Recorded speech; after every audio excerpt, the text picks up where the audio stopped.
जय हिंद दोस्तों।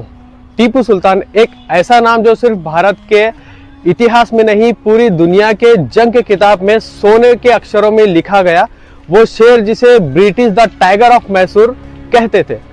टीपू सुल्तान का जन्म 1751 में देवनागरी कर्नाटका में हुआ। सिर्फ 15 साल की एज में उन्होंने अपने बाबा सुल्तान हैदर अली के साथ ब्रिटिश के खिलाफ पहली जंग लड़े। टीपू सुल्तान एक सुल्तान ही नहीं, साइंटिस्ट, स्ट्रेटजिस्ट और मिलिट्री जीनियस भी थे। वो दुनिया के पहले रूलर थे जिन्होंने iron case rocket British field में यूज किए। 1767 से 1769 ब्रिटिश कंपनी अपने एम्पायर को साउथ इंडिया तक फैलाने में लगी थी, लेकिन उन्हें पता नहीं था कि मैसूर में एक शेर उनका इंतजार कर रहा है। टीपू सुल्तान हैदर अली ने मद्रास प्रेसिडेंसी पर जबरदस्त हमले किए। टीपू सुल्तान ने गुएरिला वेलफेयर का यूज करके ब्रिटिश लाइन को तोड़ दिया। ब्रिटिश जनरल कहते थे Tipu moves faster than lighting, और रिजल्ट ब्रिटिश को ट्रेटी साइन करनी पड़ी। टीपू का नाम पूरे साउथ इंडिया में एक फियरलेस कमांडर के रूप में मशहूर हो गया।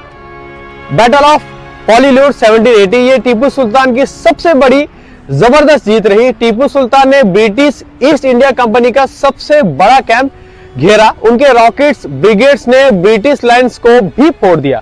700 से भी ज्यादा ब्रिटिश सोल्जर्स गिरे एक ही दिन में। ये वो जंग थी जहां से टीपू सुल्तान का नाम द टाइगर ऑफ मैसूर रख दिया गया। साइग ऑफ मैंगलोर 1783 टीपू सुल्तान ने ब्रिटिश फोर्ट को 6 महीने तक ब्लॉक किया और उन्हें सरेंडर करना पड़ा। टीपू सुल्तान ने कोयम्बतूर, कन्नूर और कई फोर्ट्स वापस जीते। उन्होंने फ्रेंच ट्रेन आर्मी का इस्तेमाल किया। टिपू ने 10,000 सोल्जर्स के ब्रिटिश अटैक को रोक दिया। ब्रिटिश कहते थे even defeated Tipu Sultan walks like a king, we fear his comeback. 1799 ये जंग थी जहां टीपू सुल्तान ने दुनिया को दिखाया कि हार में भी शेर की शान होती है।